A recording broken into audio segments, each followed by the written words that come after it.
परिस्थितियां तो सबके साथ उतार चढ़ाव की आती हैं, लेकिन उन परिस्थितियों के अनुसार जो व्यक्ति अपने को ढाल करके और उन परिस्थितियों में भी अपने उद्देश्य को, अपने लक्ष्य को प्राप्त कर ले, वही व्यक्ति तो बुद्धिमान है, वही व्यक्ति तो महान है, वही व्यक्ति पुरुषार्थी है।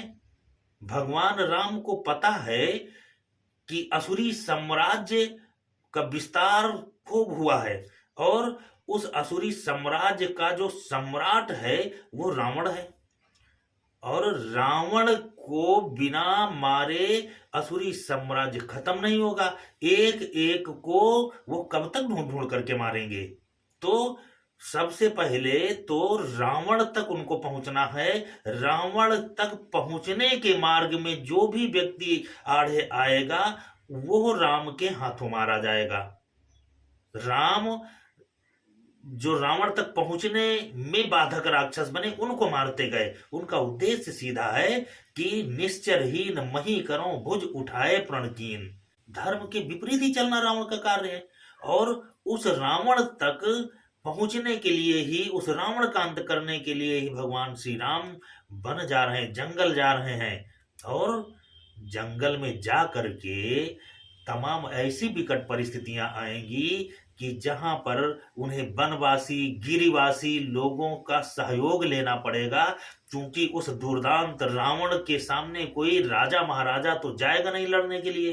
गिरिवासी, वनवासी और रीछ, बानर, भालू इत्यादि का उनको सहयोग लेना पड़ेगा। तो भगवान तो पहले से ही जान रहे हैं, सुनियोजित ढंग से पूरी योजना से जा रहे हैं।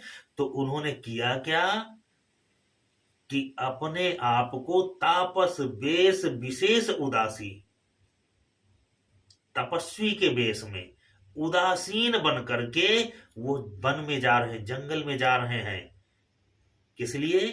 क्योंकि उदासीन प्रवृत्ति के जो संत होते हैं तो वह किसी गांव में नहीं घुसते, किसी के घर का भोजन नहीं करते, वह बलकल धारण करते हैं। तो भगवान राम ने अपने आप को क्या बना लिया? उनको पता है कि उन्हें गिरिवासी, वनवासी, जंगलवासी लोगों से सहयोग लेना है, और उनका खान पान, आचार विचार भगवान राम के अनुकूल नहीं है।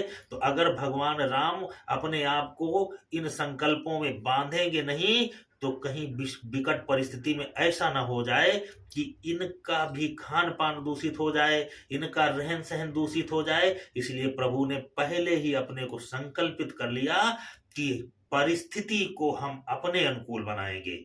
परिस्थिति जन्य जो दुर्व्यवहार हैं, कमियां हैं, बुराइयां हैं, हम पर व्याप्त नहीं होंगी। इसलिए वो अपने आप को संकल्पित कर लिया कि तापस वेश विशेष उदासी, 14 वर्ष राम वनवासी, 14 वर्ष का वनवास तपस्वी के वेश में भगवान राम ने बिताने के लिए संकल्प लेकर के, माता कैकेयी के द्वारा संकल्पित अपने को करवा करके और वनवास जाते हैं।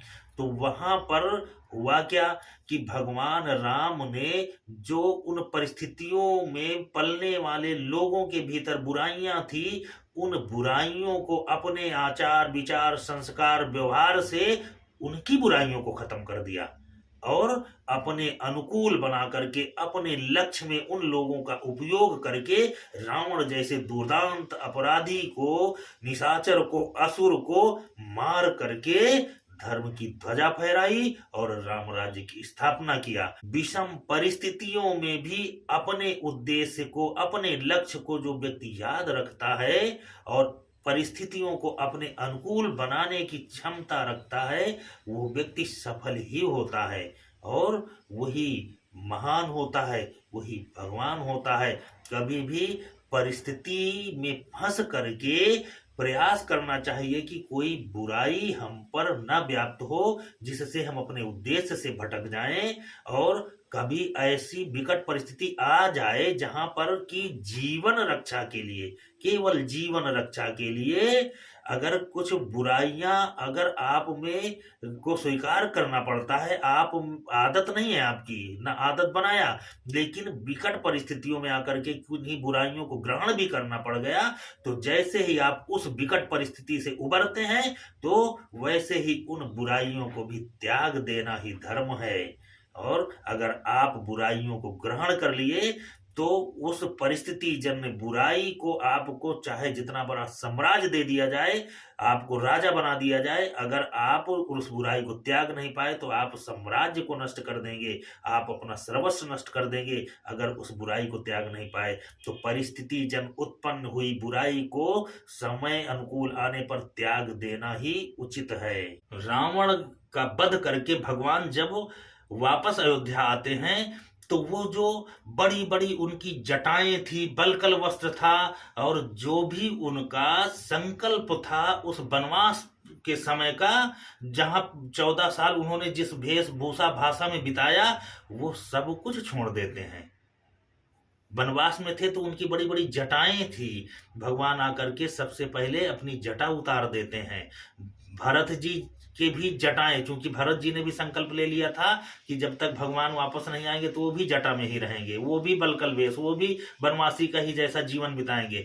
तो भरत जी की सबसे पहले जटाएं भगवान अपने हाथ से बनाते हैं, उनकी जटा खोलते हैं, नहला धुला करके उनको राजसी वस्त्र पहना करके, फिर स्वयं अपनी भी जटाओं को और अपने भी उस वनवासी भेष को त्याग करके, और फिर वो अयोध्या में विराजमान हो जाते हैं। तो उस वनवास का भेष उनका दूसरा था, और अयोध्या आए तो यहाँ का भेष उनका दूसरा हो गया, फिर पुनः वो राजा बन गए।